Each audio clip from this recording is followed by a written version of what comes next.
नमस्कार, मैं हूं प्रतिमा पांडे और आप देख रहे हैं V9 न्यूज। देश और दुनिया की तमाम छोटी बड़ी खबरों के साथ चलिए शुरुआत करते हैं खबरों का सिलसिला।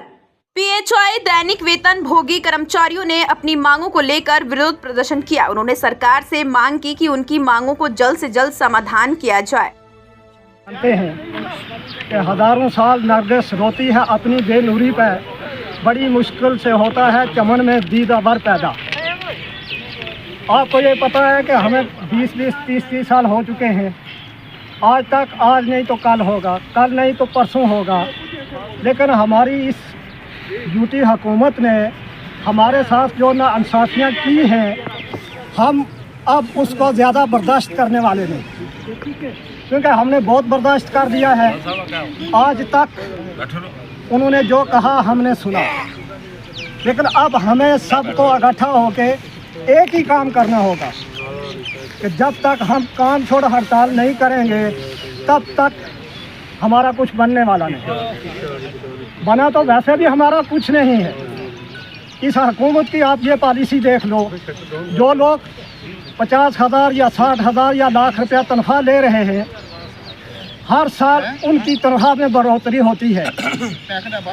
अब वही खर्चा वो लोग उठाते हैं और वही खर्चा हम लोग उठाते हैं। वही खाना वो खाते हैं और वही खाना हम खाते हैं, और जो तनख्वाह उन लोगों को दी जाती है उसके बानिस्बत काम हमसे ज़्यादा लिया जाता है। आप देखो SPO वाले को देखो, बहुत मार रहे हैं हर जगह पे। डेली वेजर को 300 रुपये में पूरा दिन सुबह से शाम तक काम करवाते हैं ये लोग। बिल्कुल बिल्कुल पानी बंद करना बेसी काई मसला हल होसी। स्कूल छुट्टियां करा, दफ्तर बंद कराना बेसी, गड्डियां जान लगाना बेसी का मसला हल होसी। नहीं है तो कहोगे तो काम होसी आगे की वाली स्ट्राइक करिए कोई मसला हल है काफी होना नहीं है। सीधी गल है, ग्रांच ही बंद करो, इन्हें पता चला कि पानी क्या तंगी होनी। ठीक है ना, ये हमने ऐसे ही समझे ना बैंकू के लगे ना पेंचो 200 रुपये पे पैसा लगे। सही गल है जी, पानी बंद करना बेसी अज तुसीं आना पक्के मुलाजमान भी मोटर नहीं चलान देनी असां नहीं तकलीफ होसी। असली गल ऊपर तक होसी, जी तक कख नहीं होना पिया, बैठे रोज बैठो तो कर जाओ। बाकी कख नहीं होना। बाकी ये है कि जो असला लीडर है उसी थोड़ा स्ट्रांग बनना बेसी। क्या कर सकते अंदर खड़ पिया थाने ले जान के करेंगे, पेंचो गोली नहीं मार सकते असें। बताते मुलाजमी बताते मुलाजमी झूठी गवर्नमेंट, झूठी गवर्नमेंट, झूठी government, NC government, NC government. हम क्या चाहते हैं, हम क्या चाहते हैं, इंसाफ के आगे झुकना पड़ेगा। यहाँ कोई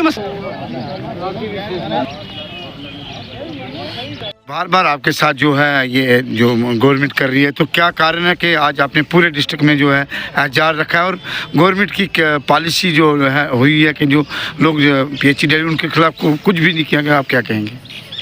देखो जी, हमने इससे पहले भी काफ़ी गवर्नमेंट आई, उनके ऊपर भरोसा किया कि ये गवर्नमेंट हमारा काम करेगी। जो भी गवर्नमेंट आती है वो हमें यूज़ एंड थ्रो की पॉलिसी कहते हैं कि आप हमें वोट दें, हम आपको परमानेंट करेंगे। लेकिन हमने हर गवर्नमेंट को बार बार चेक करना। बीजेपी ने पहले बोला कि सबसे पहले आपका मुद्दा जो है वो करेंगे। 2 बार बीजेपी को हमने वोट दिया तो वो जीत गए। आज जो सेंटर में भी बीजेपी है और जम्मू कश्मीर में NC गवर्नमेंट ने हमारे साथ वादा किया कि सबसे पहले आपका जो है मैनिफेस्टो में हमने डेली वेजर को रेगुलाइज करना है। हमें बड़ा भरोसा था कि आने वाले बजट में हमारा काम हो जाएगा, लेकिन इस बार भी उनके जो वादे थे वो खोखले निकले। हम नहीं चाहते कि आज डेली वेज जो है 50 से ऊपर जा रहा है। 60 साल में कुछ हमारे डेली वेज रिटायर हो गए, कुछ हमारे दुनिया से चले गए। तो हम नहीं चाहते कि आज 50 या 60 साल में हम रोडों पे उतरें, या बाल बच्चे समेत हम रोड पे उतरें, तो हमारे लिए भी एक इंसल्ट है। हम नहीं उलझना चाहते गवर्नमेंट के साथ। तो आज भी हमारे साथ जो है वो उन्होंने जो वादे किए थे वो वादे उनके खोखले निकले। हम ये चाहते हैं कि जो बजट सेशन अभी भी चल रहा है, अभी आपके लिए मौका है। आज ये रमज़ान का महीना चल रहा है।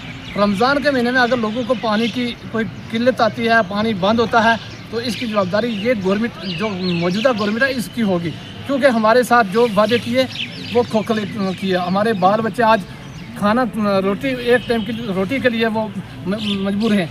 तो इतना अगर उमर साहब को मैं ये कहना चाहता हूँ कि अगर टूरिज़्म के लिए 150 करोड़ रुपया आप रख सकते हैं, स्पोर्ट्स के लिए आप पैसा रख सकते हैं। तो डेली विजर का बच्चा भूख से मर रहा है, आप डेली विजर के बाल बच्चे के बारे में क्यों नहीं सोच रहे? हमारे साथ इतनी बेइंसाफ़ी जो है वो बार बार क्यों हो रही है? तो हम ये चाहते हैं कि फिल फॉर हमारी पॉलिसी जो है वो अनाउंस हो, नहीं तो ऑल डिस्ट्रिक्ट जम्मू कश्मीर का जितना भी हमने एक डिसाइड कर लिया है कि जितना भी जम्मू कश्मीर का जितना भी पानी चला रहे हैं हमारे डेली विजर, वो पानी बंद होगा, उसकी जवाबदारी मौजूदा हुकूमत की। ये प्रोटेस्ट हमारा पिछले 15 साल से चल रहा है, लेकिन यहाँ हमारी एक उम्मीद थी, जो यहाँ J&K गवर्नमेंट जो बनी, इसमें हमारी उम्मीद थी कि हमें जो 15 साल का 20 साल का जो हमारा नुकसान है वो पूरा किया जाएगा। और हमारा मेन मुद्दा था कि हमें SRO हमारा फ्रेम हो जाएगा। हमें ये नहीं था कि हमें गवर्नमेंट फ़ौरन ही हमें तनख्वाह दे जाए या हमारा कुछ करे। हम ये सोच रहे थे कि कम से कम इस बजट में हमारा SRO फ्रेम हो जाएगा, चाहे हमें साल बाद 6 महीने बाद एक सिस्टम के तहत हमें परमानेंट किया जाए। लेकिन उसमें हमारे साथ इस बजट में कुछ नहीं रखा गया और हमें एक नई बात सुनाई गई कि हम 5 साल के लिए आए हैं। इन से ये पूछा जाए कि अगर आप 5 साल के लिए आए हो, जिस आदमी की एज 55 साल हो गई है, 5 साल के बाद वो घर चला जाएगा, वो तुम्हारा क्या सर करेगा इधर? आपको वोट देने का फ़ायदा क्या अगर वो 5 साल बाद वो चला जाएगा यहाँ? और दूसरा ये है, नहीं जी हमने जो वादे किए हमें याद है। अगर आपको वो वादे याद हैं तो ये वादा आपको याद है कि आपकी तनख्वाह बढ़ जाए, तो डेली विजर के लिए आपको कुछ नहीं याद? क्या डेली विजर के बच्चे जो हैं उनका मुस्तकबिल आपकी नज़रों में कुछ नहीं है? आपने सिर्फ एक ड्रामा बना के रखा है सियासतदानों ने, चाहे वो यहाँ का हो या दिल्ली का। उन्होंने गरीबों को कुचलने का एक बहुत बेहतरीन मंसूबा बना के रखा है कि गरीबों को कुचलते जाओ और देश बिल्कुल सेफ हो जाएगा। यार हमें कुचलने का ये कौन सा नया तरीका है? 350 रुपया या 310 रुपये हमें तनख्वाह दी जाती है पर डे, और हमारे अफसर ये कहते हैं नहीं जी कोई भी शिकायत हुई तो आपकी तनख्वाह बंद। तो पूरा दिन अपना घर परिवार छोड़ के एक डेली विजर लोगों को पानी दे रहा है, और फिर उसके साथ ये नाइंसाफ़ी कि अपनी तनख्वाह बढ़ाने का इनको याद है, डेली विजर की तनख्वाह बढ़ाने का कोई याद नहीं। SRO बनाने के लिए इनके हाथ कांप रहे हैं। हम अब मजबूर होके इस मुद्दे पे पहुँचे हैं कि हमने अब काम छोड़ हड़ताल करनी है। अब माई सियान में अगर लोगों का पानी बंद होता है तो ये लोग जाने और ये गवर्नमेंट जाने। जब तक हमारे साथ इंसाफ नहीं होगा प्रोटेस्ट होते रहेंगे और पानी बंद रहेगा। इनकी जिम्मेवारी हमारे LG साहब के सर है और उमर अब्दुल्ला साहब, और ख़ासकर मैं उम्मीद रखता था कि हमारे ये मंत्री हैं जावेद साहब राना, ये हमारे साथ इंसाफ करेंगे, क्योंकि ये इनको पहली बार अल्लाह ने ये मौका दिया। लेकिन मुझे लगता है वो उनसे ज़्यादा मगरूर हैं, उनको उस गरीबी का एहसास नहीं है। इन गरीबों ने आपको वोट दिए कौन सी रजौरी में, तभी जाके आप मिनिस्टर बने हो। आप ज़रा ये सोच लें और हमारे साथ नाइंसाफ़ी ना करें, और हमारे डेली विजर के साथ नाइंसाफ़ी होगी तो यकीन मानें कि ये पब्लिक आपका सर पत्थरों से कुचलेगी और वो सब जिम्मेवारी आपके सर होगी, हमारे सर नहीं है। जय हिंद।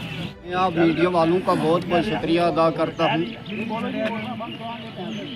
असल में बात यह है कि हकीकत बात अगर बयान की जाए तो हम ये लोग जो हैं ये 94 से एंगेज किए गए और 2025 कितने साल हो गए, तकरीबन 28-29 साल हो गए। इन लोगों ने बहुत मेहनतें की और पूरी स्टेट को अगर चलाया तो इस डेली विजर ने चलाया है। तो उस लिहाज से अगर देखा जाए तो आज एक ऐसा वक्त आ चुका है कि डेली विजर ही ऑल स्टेट में काम कर रहा है और जो परमानेंट मुलाजिम है वो 10% रह गया है। लिहाजा उस लिहाज से अगर बात की जाए तो ये गवर्नमेंट नाअहल है। क्यों? ये बारीकी से सोच नहीं रही है कि 90% ऑल डेली विजर काम कर रहा है और 10% परमानेंट लोग काम कर रहे हैं। आपकी कुर्सियां अगर जिंदा हैं तो इन लोगों की वजह से हैं। लिहाजा इन लोगों से क्यों बेइंसाफ़ी की जाती है? आप बारीकी से सोचें। 9,000 रुपया भी कोई चीज़ है। हम पीछे से अगर पूरी मैं हिस्ट्री आपके सामने करूं, कहाँ 400 हमने लिया, कहाँ 500 लिया, कहाँ 2100 लिया, कहाँ 4,500 लिया, कहाँ 67,000 लिया, 67,500 लिया। वो भी कैप है 72 महीने का हमारा। हमने पूरी ज़िंदगी इस स्टेट में पानी पिलाया लोगों को, लोगों के साथ चले हमदर्दी से। जहाँ भी हमारा डेली विजर काम करता है इंशाअल्लाह अज़ीज़ वहाँ कोई आवाज़ नहीं आती कि उसके ख़िलाफ़ कोई बोले। आवाम डेली विजर के साथ है।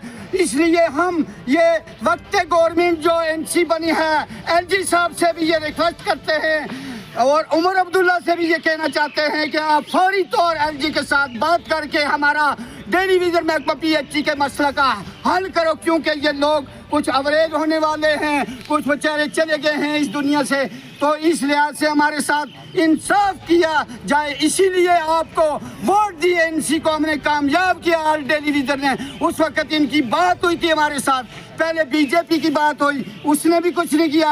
आज हमारी गवर्नमेंट स्टेट की बनी, आज ये भी नहीं कर रही है। कितनी बड़ी बेइंसाफी है। हमें तो उम्मीद थी कि हमारा फर्स्ट प्रायोरिटी में टेलीविज़न परमानेंट होगा, क्योंकि जैसे जैसे मरहलावार हमारा एक हक बनता है ऐसे होना चाहिए। बाकी दूसरी बात एक मैं आपके सामने ये रखूँगा कि ये कहते हैं लिस्ट, ये हमारी लिस्ट पता है कब से इनके पास एनसी की हुकूमत मौजूद थी। अब्दुल रहीम राथर था, तो अब्दुल रहीम जो वज़ीर ख़जाना था, उस वक़्त हमारी जो फाइलें, हमारी कंप्लेन लिस्ट वहाँ मौजूद है इनके पास। कोई मुश्किल नहीं, इनके मेज पर रखी हुई है, इनकी अलमारी में रखी हुई है।